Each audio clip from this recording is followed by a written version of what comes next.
بسم اللہ الرحمن الرحیم۔ کیا آپ جانتے ہیں آپ کے اپنے گھر میں رکھی ہوئی کچھ چیزیں آپ کی زندگی کے سکون کو چھین رہی ہیں؟ ایسی چیزیں جو برے حالات، جادو اور منحوس اثرات کو خود بلاوا دیتی۔ خدا کے لیے اگر یہ چیزیں آج ہی آپ نے اپنے گھر سے باہر نہ نکالی تو تنگی، بدقسمتی، نیگیٹو اثرات اور جنات آپ کے گھر میں داخل ہو سکتے ہیں۔ ذرا سوچئے، ہر گھر میں ایک چھوٹی سی چیز ہوتی ہے جو دھیرے دھیرے روز بروز نقصان کر رہی ہوتی ہے، لیکن افسوس ہمیں اس کا احساس تک نہیں ہو۔ کیا آپ نے کبھی محسوس کیا ہے کہ کچھ گھروں میں داخل ہوتے ہی دل گھبرانے لگتا ہے؟ ایسا لگتا ہے جیسے ہوا بھاری ہو، جیسے خاموشی میں کوئی انجانا ڈر چھپا ہو۔ سب کچھ ٹھیک ہوتا ہے، گھر صاف ستھرا، نماز، ذکر، درود اور استغفار کی آوازیں، لیکن پھر بھی سکون کہیں گم ہو جاتا ہے۔ نیند ادھوری، دل بے چین، صبح اٹھتے ہی بدن تھکا ہوا، دعا کرنے کے بعد بھی دل کو اطمینان۔ گھر کی خوشیاں جیسے آتے آتے مڑ جاتی اور دل کسی اندیکھے بوجھ کے نیچے دب۔ ہم سوچتے ہیں شاید کسی نے نظر لگا دی، شاید کوئی دشمن ہمارے خلاف کچھ کر رہا ہے، لیکن حقیقت اس سے کہیں زیادہ قریب ہوتی ہے۔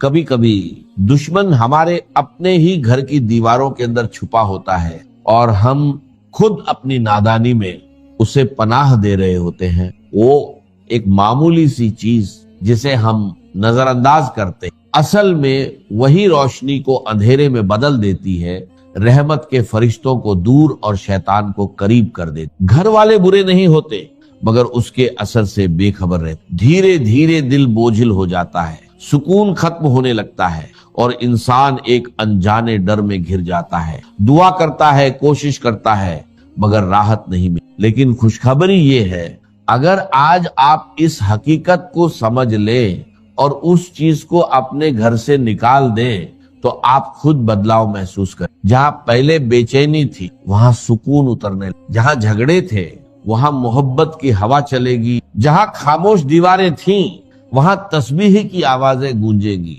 اور سب سے بڑھ کر آپ محسوس کریں گے کہ اللہ کی رحمت خود چل کر آپ کے دروازے تک آ گئی۔ آج میں آپ کو ایک ایسا راز بتانے والا جو آپ کی زندگی بدل۔ اگر آپ نے اسے سمجھ لیا اور عمل کر لیا تو آپ کا گھر بے سکونی سے نکل کر برکت کی راہ پر چل۔ یاد رکھیے، چھوٹی چھوٹی غلطیاں ہی ہمارے گھر سے برکت کو ختم کر دے، اور تنگی و بے برکتی انہی کا نتیجہ ہوتا۔ اگر ہم انہیں سدھار لیں تو انشاءاللہ ہمارے گھر میں برکت اور رزق کی آسانیاں۔ اللہ نے انسان کو جینے کا طریقہ سکھایا اور انبیاء کے ذریعے صحیح راہ دکھائی۔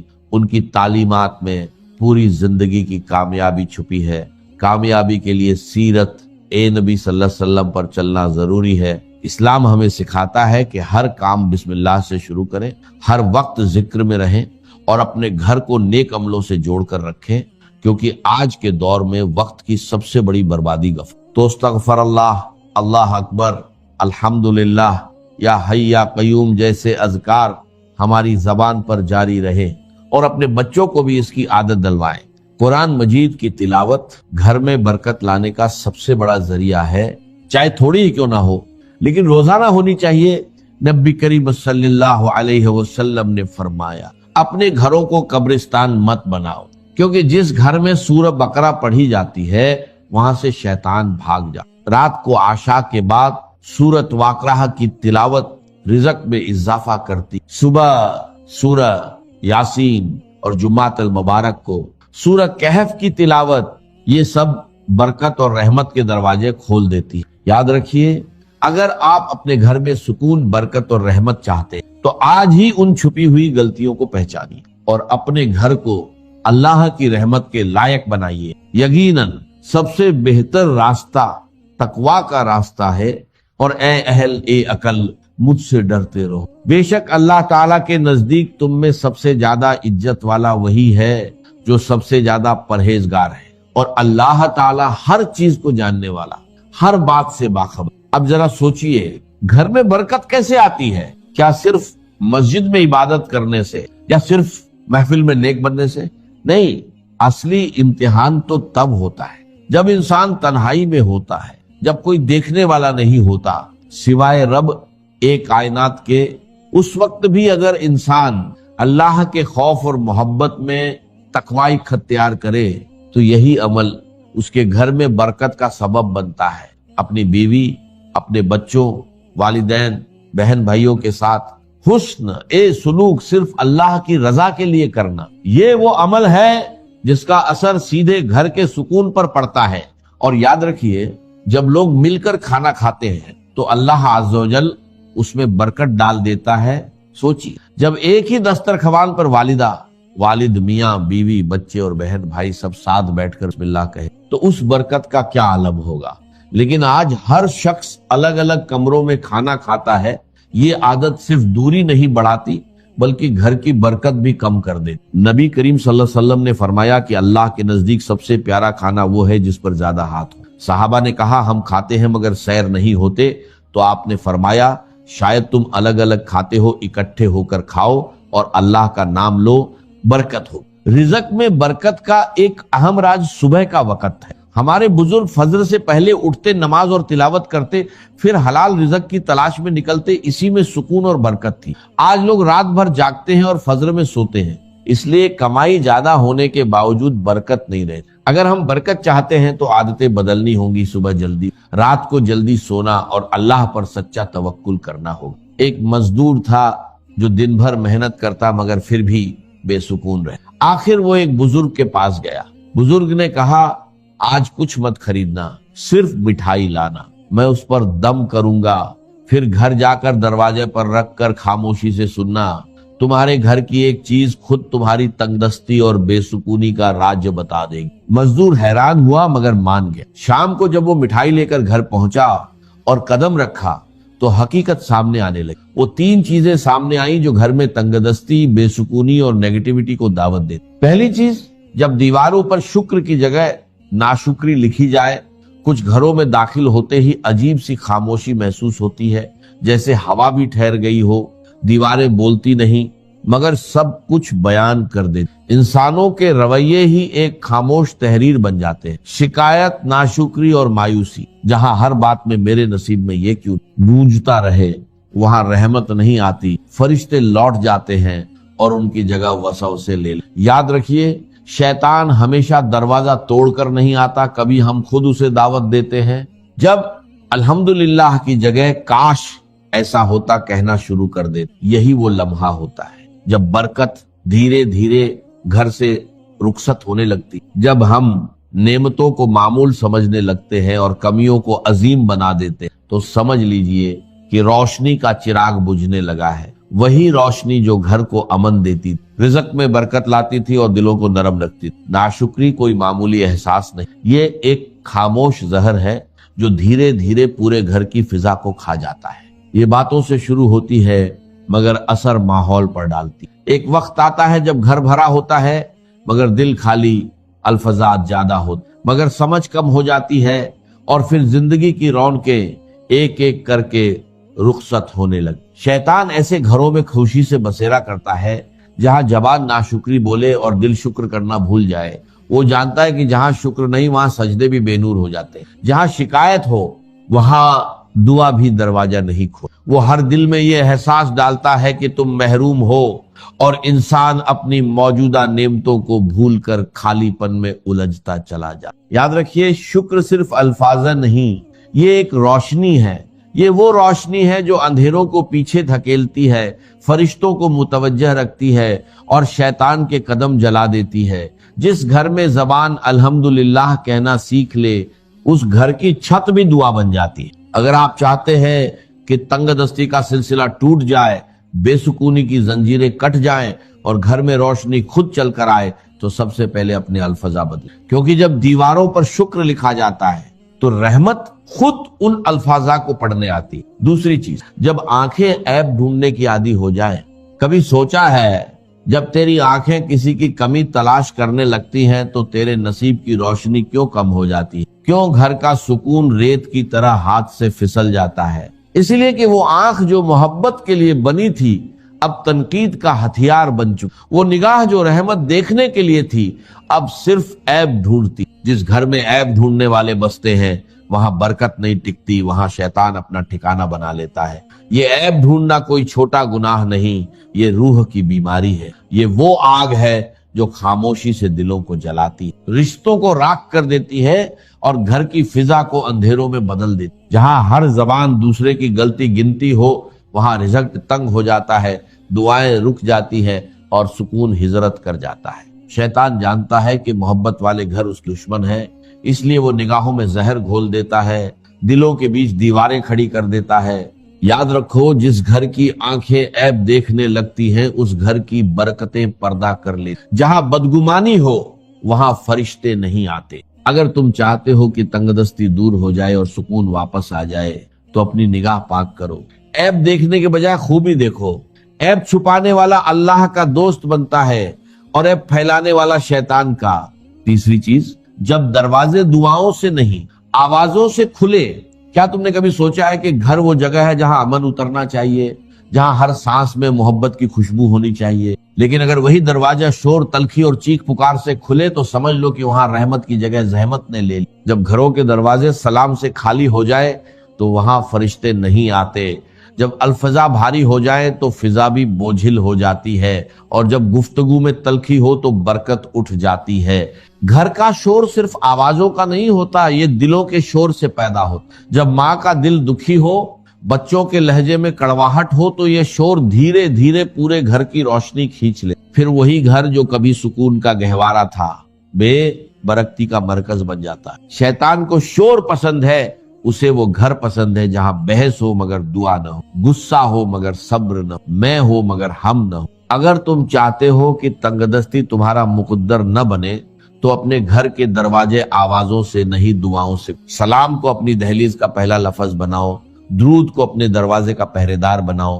جب زبان سے سلام نکلتا ہے تو فرشتے جواب دیتے، لیکن جب شور نکلتا ہے تو رحمت کے دروازے بند ہو جاتے ہیں۔ ہر گھر میں خوشحالی، رزق، برکت اور محبت تب اترتی ہے جب اس گھر کا پہلا کلمہ سلام ہو۔ وہ لوگ کہ جو اللہ کے ساتھ کسی اور الہ کو پکارتے نہیں، کسی اور سے دعا نہیں کرتے۔ وَلَا يَقْتُلُونَ النَّفْسَ الَّتِي حَرَّمَ اللَّهُ إِلَّا بِالْحَقِّ، نہ ہی انسانی جان کو قتل کرتے ہیں جسے کہ اللہ نے محترم قرار دیا ہے مگر حق کے ساتھ۔ یعنی کوئی قانون کی دفعہ ان کے اوپر لاگو ہو جائے تو بات دوسری ہے۔ قتل عمد کے قصاص میں قتل ہوگا، یا یہ کہ زنا اگر شادی شدہ مرد یا عورت کرتے ہیں تو ان کی سزا جو ہے وہ رجم ہے، جو قتل کی ایک بہت ہی شدید شکل ہے، یا مرتد کی سزا قتل ہے، اور یا پھر یہ ہے کہ کافر کو قتل کیا جا سکتا ہے جو حربی ہو، جس کے ساتھ جو جنگ ہے وہ ڈکلیئرڈ۔ ان چار صورتوں کے علاوہ کسی انسان کو کسی حالت میں کسی جذبے کے تحت قتل کرنا جائز نہیں ہے، حرام ہے، حرام مطلق ہے۔ یہ ہمارے ہاں جو وہ عزت کے نام پر آنر کلنگز جو ہو رہی ہوتی ہیں، یہ سب کے سب جو ہیں جرم ہے اسلام کی نگاہ میں۔ کسی کو یہ حق حاصل نہیں ہے کہ اس طرح سے اپنے ہاتھ میں قانون کو لے لے۔ لیکن اس کے بعد فرمایا تھا کہ جو لوگ یہ کام کرتے ہیں تو پھر یہ ہے کہ یلقا اساما، وہ اس کی پاداش بھگت کر رہے، یضاعف لہ العذاب یوم القیامہ، ان کے لیے قیامت کے دن عذاب دگنا کر دیا جائے گا، بڑھا دیا جائے گا۔ وَيَخْلُدْ فِيهِ مُهَانًا، اور وہ رہیں گے اس میں ہمیشہ ہمیش نہایت ذلت کے ساتھ، رسوا ہو کر۔ إِلَّا مَن تَابَ وَآمَنَ وَعَمِلَ عَمَلًا صَالِحًا، اس میں استثناء ہے کہ جو توبہ کرے اور تجدید ایمان کرے یا ایمان لائے۔ اگر پہلے کافر تھا تو ایمان لائے گا، اور اگر پہلے مسلمان تھا لیکن یہ کہ یہ گناہ سرزد اس سے ہوا تو گویا کہ ایک طرح کے کفر میں وہ داخل ہو گیا تھا، ایمان حقیقی سے محروم ہو گیا تھا، تو گویا کہ تجدید ایمان کرے۔ الا من تاب وآمن وعمل عملا صالحا، اور پھر اس کا عمل تبدیل ہو جائے، عمل درست ہو جائے، غلط کام کو فی الواقع چھوڑ دے۔ فاولئک یبدل اللہ سیئاتہم حسنات، تو یہ وہ لوگ ہیں کہ اللہ تعالیٰ ان کی برائیوں کو بھلائیوں سے بدل دے گا۔ یہ بات جو ہے بہت بلند ہے، جس میں اللہ تعالیٰ کی طرف سے وعدہ جو ہو رہا ہے کہ فَأُولَٰئِکَ يُبَدِّلُ اللَّهُ سَیِّئَاتِهِمْ حَسَنَاتٍ وَكَانَ اللَّهُ غَفُورًا رَحِیمًا وَمَن تَابَ وَعَمِلَ صَالِحًا، پھر دوبارہ تکرار کے ساتھ یہ بات آ چکی ہے، جو توبہ کرے اور پھر عمل اچھا کرے۔ فَإِنَّهُ يَتُوبُ إِلَى اللَّهِ مَتَابًا، تو وہ ہے جو حقیقت میں توبہ کرتا ہے اللہ کی جناب میں جیسے کہ توبہ کرنی چاہیے، عمل میں کوئی تبدیلی نہ ہو، اور توبہ کی تسبیح ہوتی رہے، استغفر اللہ ربی من کل ذنب واتوب الیہ، آپ نے 10 تسبیحیں کر دی، 1000 مرتبہ کہہ لیا، یہ سب زیرو ہے اللہ کی نگاہ۔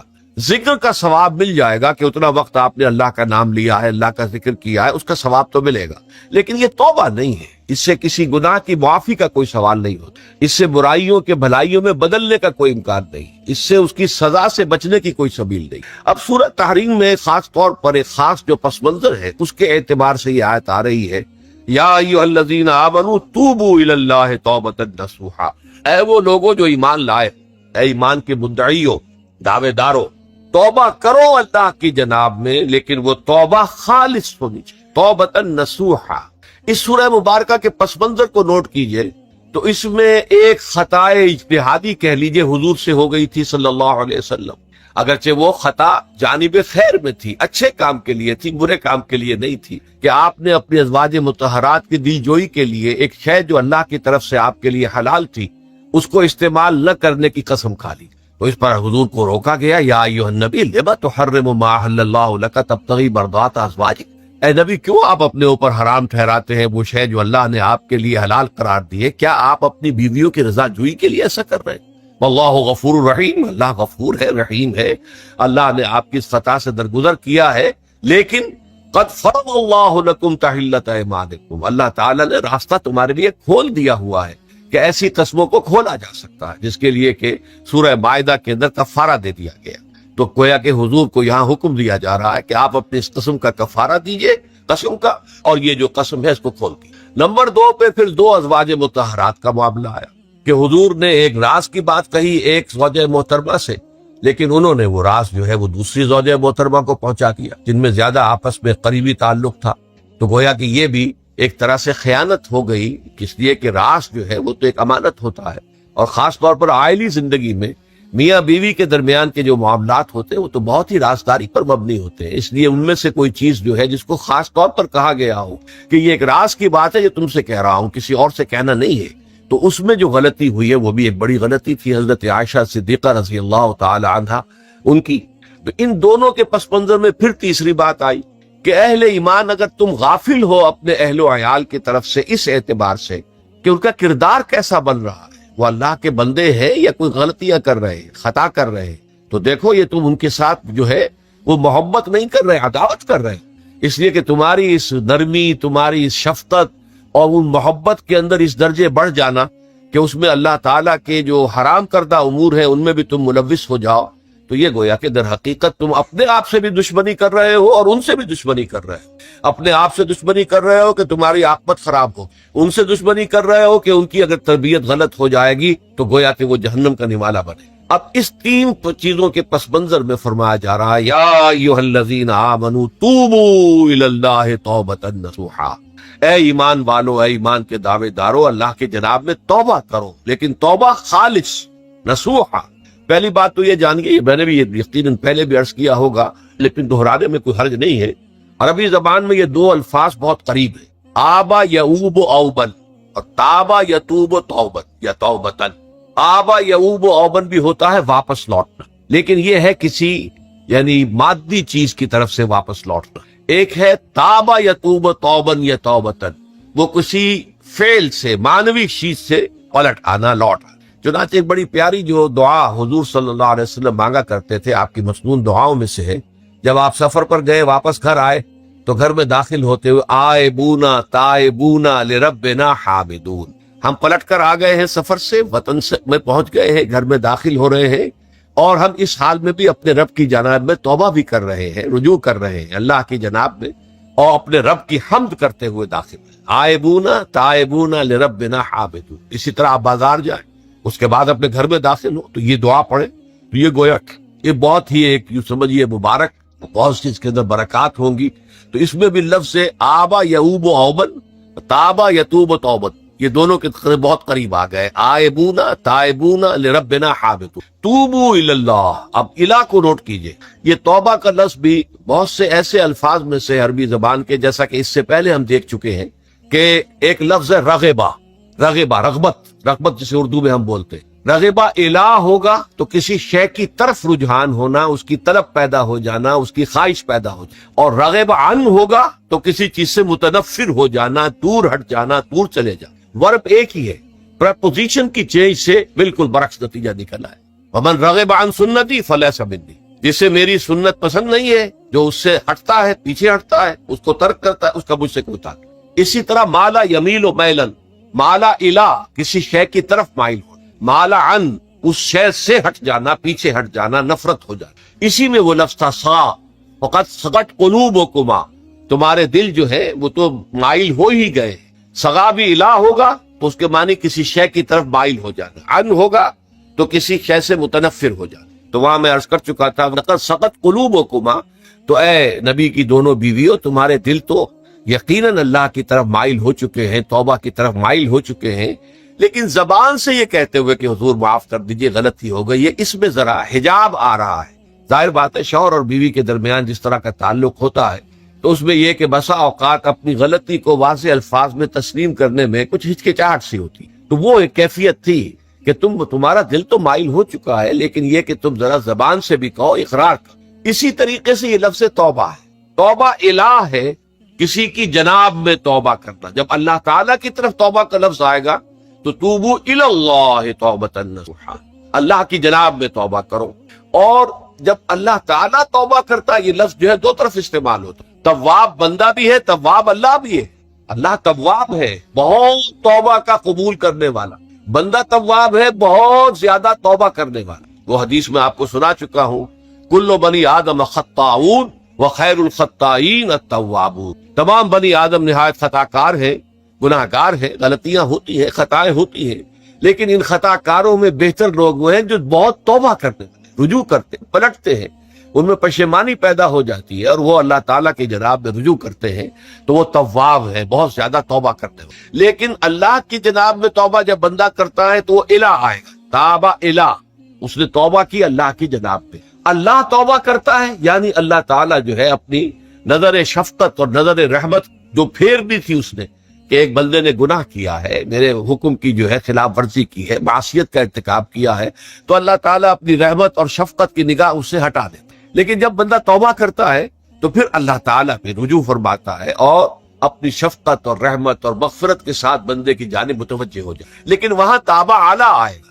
تم علینا، اے پروردگار ہماری توبہ کو قبول فرما، وہ اعلیٰ کے ساتھ آئے۔ ہم جب توبہ کریں گے تو الہ کے ساتھ آئے گا۔ تو یہاں فرمایا توبو الی اللہ، اللہ کی جناب میں توبہ کرو، پلٹو، رجوع کرو، اور توبۃ نصوحا، خالص توبہ۔ اس کی جو وضاحت تھوڑی سی میں ابھی کر چکا ہوں کہ خالص توبہ سے مراد کیا ہے۔ یہ نہیں کہ بس توبہ کی ورد ہو رہا ہے اور توبہ جو ہے وہ اس کے کلمات زبان سے ادا کیے جا رہے ہیں۔ بعض لوگ ہیں وہ جو آیت کریمہ ہے اس کا 1.25 لاکھ کا ہو رہا ہے، ورد ہو رہا ہے، کتنا ہو رہا ہے، اس کی تسبیح پڑھ رہے، اس سے کچھ نہیں ہوتا جب تک کہ دل کے اندر گناہ سے نفرت پیدا نہ ہو جائے، حقیقی پشیمانی نہ ہو کہ یہ مجھ سے بہت غلط حرکت سرزد ہوتی رہی ہے، پختہ ارادہ نہ ہو کہ آئندہ یہ کام نہیں کروں گا یا کروں گی، اور یہ کہ بالفعل بھی اس کام کو چھوڑ دیں۔ یہ 3 شرطیں کم سے کم ہیں ان چیزوں میں کہ جو حقوق اللہ میں سے، اللہ تعالیٰ کے حقوق، ان میں کوتاہی ہوئی ہے، ان میں غلطی ہوئی ہے، اس میں انسان نے کسی معصیت کا ارتکاب کیا ہے، تو 3 شرطیں۔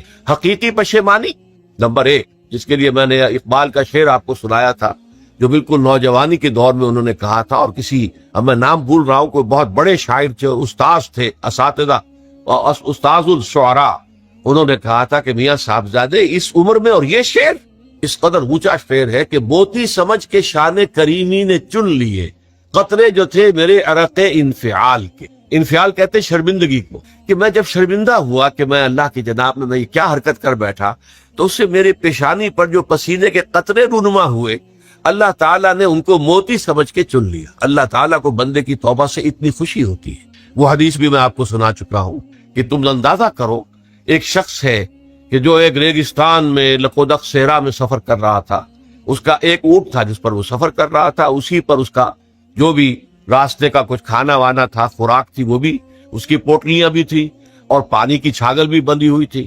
تھوڑی دیر کے لیے وہ ایک درخت کے سائے میں بیٹھ گیا استراحت کے لیے، وہ اسی میں آنکھ لگ گئی اس کی۔ اب جب آنکھ کھلی تو دیکھا کہ اونٹ غائب۔ اب اونٹ گویا کہ اس کی زندگی کا واحد سامان، کہاں جائے بغیر اونٹ کے؟ اس دوڑا دائیں بائیں، شمال جنوب مغرب مشرق، سب میں کہیں جہاں تک وہ کر سکتا تھا اسے کہیں اونٹ نظر نہیں ہے۔ تو پھر وہ اسی درخت کی سائے میں آ کر بیٹھ جاتا ہے موت کے انتظار میں کہ اب تو موت ہی آئے گی، نہ کھانے کو کچھ، نہ پینے کو پانی، نہ سواری کہ میں کہیں یہاں سے نکل سکوں۔ اچانک دیکھتا ہے کہ وہ اونٹ تو کھڑا ہوا ہے اور وہ سامان بھی موجود ہے.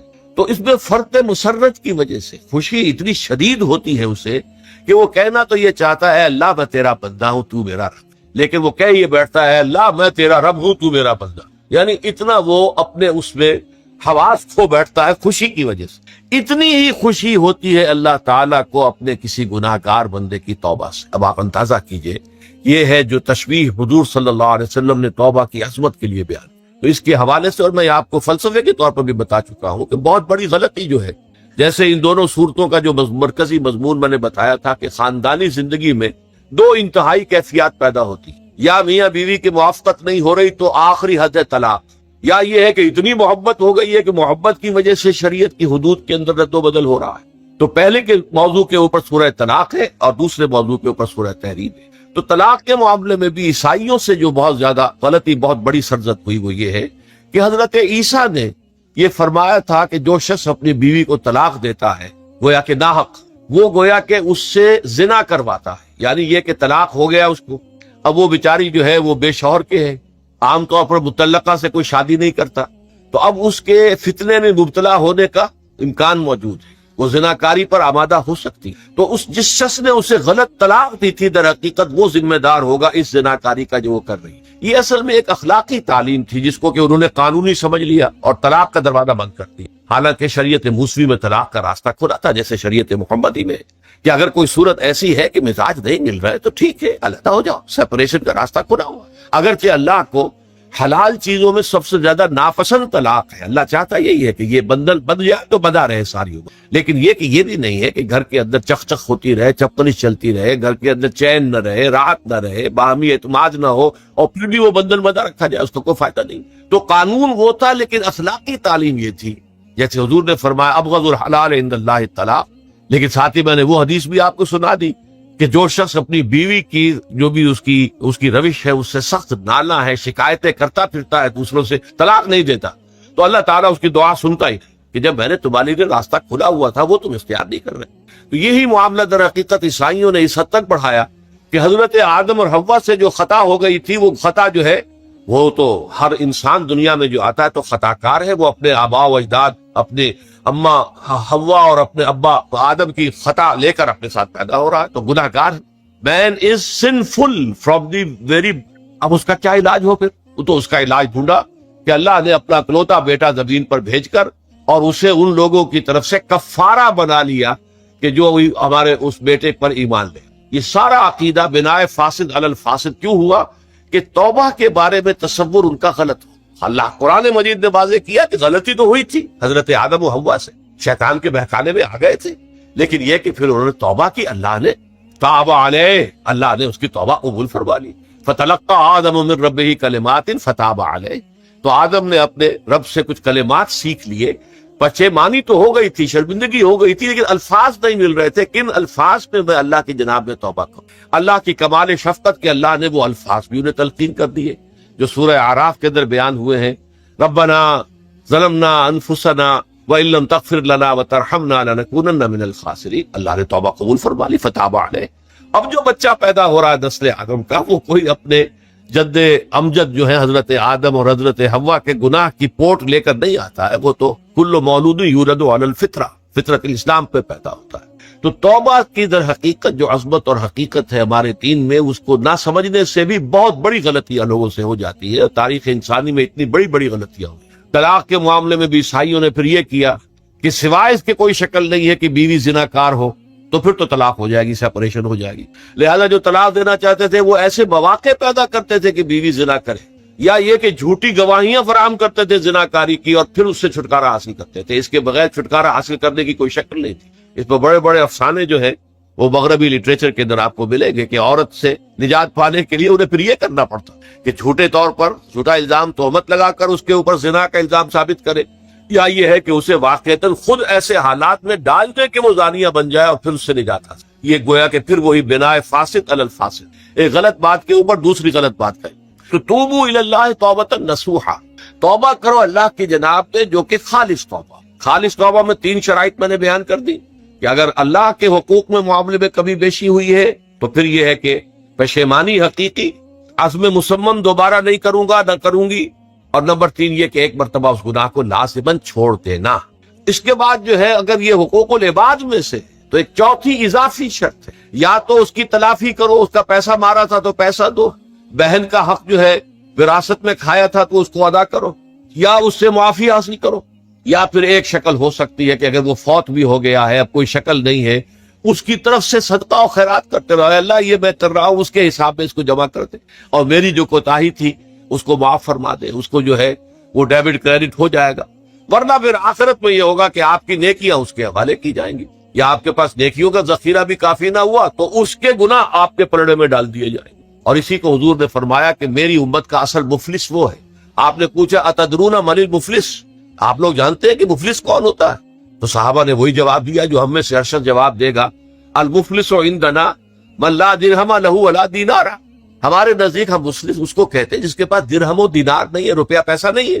حضور نے فرمایا نہیں، میری امت کا مفلس وہ ہوگا جو قیامت کے دن حاضر ہوگا، بہت سی نمازوں کی وہ پنڈ لے کر آئے گا، وہ گٹھڑی لے کر آئے گا، گٹھڑا لے کر آئے گا، اور روزوں کا اور اس کا اور حجوں کا اور عمروں کا، لیکن وقد شتم ھذا واکل مال ھذا، اس نے مال کھایا تھا فلاں کا حرام طریقے سے، فلاں کو گالی دیتی تھی، فلاں پر تہمت لگائی تھی، حقوق العباد کے اندر جو ہے اس کی عزت پر حملہ کیا تھا، وہ سارے مدعی جمع ہو جائے۔ اللہ تعالیٰ کسی سے کہے گا بھائی تم اس کی نمازیں لے جاؤ، کسی سے کہے گا اس کے روزے لے جاؤ، اچھا تم لو حج لے جاؤ، اس کے عمرے لے جاؤ، اور اس کے بعد بھی مدعی باقی ہوں گے تو اب مدعیوں کے گناہ اس کے پلڑے میں ڈالے جائیں، اور پھر وہ دوسروں کے گناہوں کے بوجھ تلے دب کر جہنم میں جھونک دیا۔ تو یہ حقوق العباد کے اندر معاملہ اس سے بھی کہیں زیادہ سخت ہے کہ جو حقوق اللہ کا ہے۔ اللہ تو بڑا غفور ہے، رحیم ہے، اس کے اندر وہ رعایت بھی کرے گا، لیکن حقوق العباد کا معاملہ اللہ کہہ دے گا یہ میرا معاملہ ہے ہی نہیں، یہ تمہارا آپس کا معاملہ ہے، تمہیں اس میں تو جو بھی ہے لین دین کر کے ہی معاملہ چکانا ہوگا، دے دے کر معاملہ ہوگا، اس کے بغیر نہیں۔ تو توبوا الی اللہ توبۃ نصوحا عسى ربکم ان یکفر عنکم سیئات، این ممکن ہے، عسى اصل میں امید دلانے کے لیے ہوتا ہے، شاید کہ ایسا ہو جائے، لیکن جب اللہ کی طرف سے یہ لفظ آتا ہے تو یہ یقینی معنی، یقینی وعدے، اللہ کا وعدہ ہے، اگر تم یہ توبہ نصوح کرو گے تو اللہ کا وعدہ ہے تم سے کہ وہ تم سے تمہاری برائیوں کو دور کر دے۔ یہ تکفیر کے لفظ کو بھی سمجھ لیجئے، کفر کا اصل معنی ہے